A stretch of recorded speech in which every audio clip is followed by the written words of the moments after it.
রাধে শ্যাম, রাধে রাধে। আমরা তো বৈষ্ণবের দাসও না।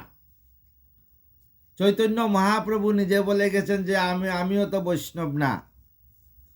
এছাড়া স্বয়ং মানে যখন অর্জুনে কুরুক্ষেত্র যুদ্ধ সমরে যত লোক দেহত্যাগ করছিলেন, হ্যাঁ, তারপরে কুরুক্ষেত্র যুদ্ধ সমাপ্ত হওয়ার পরে, হ্যাঁ, যুধিষ্ঠির ভগবান শ্রীকৃষ্ণকে বলছিলেন যে প্রভু এখন কি করা যায়, একটা বৈষ্ণব সেবা দেওয়া যায়। তখন অর্জুন পুরা পৃথিবী খুঁজিয়া বৈষ্ণব পান নাই, একমাত্র রুইদাস মুচিকে পাইছিলেন বৈষ্ণব।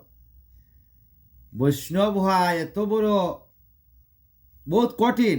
আজকে এক এক ভাগবত পাঠে শুনলাম, এক ছেলে বলছে, বাচ্চা ছেলে বলছে 1200 টাকা না হইলে নাকি ভাগবতে বৈষ্ণব হওয়া যায়।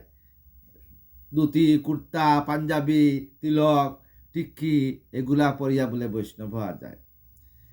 আরে বৈষ্ণব হইতে হইলে রে বাবা, বৈষ্ণব হইতে হইলে বৈষ্ণব নিজের মন থেকে আগে রাধারানীকে স্থান দিবায়, তারপরে বৈষ্ণব হইবায়। তারপরে এরা বর্তমানে এগুলা বলা অপরাধ, কারণ ভাগবতে বসিয়া এইরকম কথা বলা উচিত নাই। ভাগবতে বস্য, ভাগবতে প্রণাম জানাও, সাধুগণকে প্রণাম জানাক, ভাগবত আরতি করো, তারপর ভাগবতের একটা খণ্ড বলো, যে কোনো একটা কিছু বলো।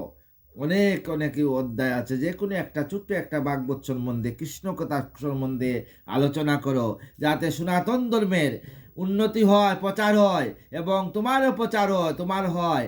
আর ভাগবতে বসিয়া কথা কুকথা বললে এই ভাগবত পাঠ হয় না, তাতে গৃহকর্তার অমঙ্গল হয়। তাই ভাগবত পাঠ, এই যে বেশাসন, যে বেশাসন স্বয়ং ব্যাসদেবে বসিয়া আসনে বসিয়া ভাগবত পাঠ করতে বলছিলেন, মুখনিসৃত বাণী।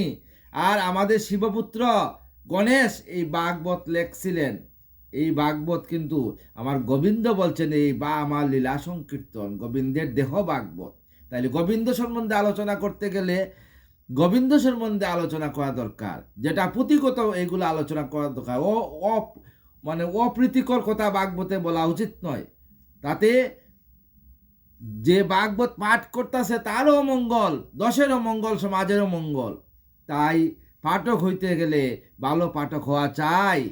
খালি তিলক দিলে পাঠক হয় না, টিক্কি রাখলে পাঠক হয় না, আর গাতে মালা লইলে পাঠক হয় না।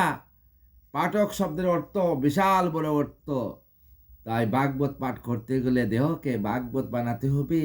দেহকে ভাগবত না পাঠ কইলে ভাগবত পাঠ হয় না। রাধে শ্যাম, রাধে রাধে। জয় সচিনন্দন, জয় গৌর হরি, বিষ্ণু প্রিয়ার পানদন নদিয়া বেহারি।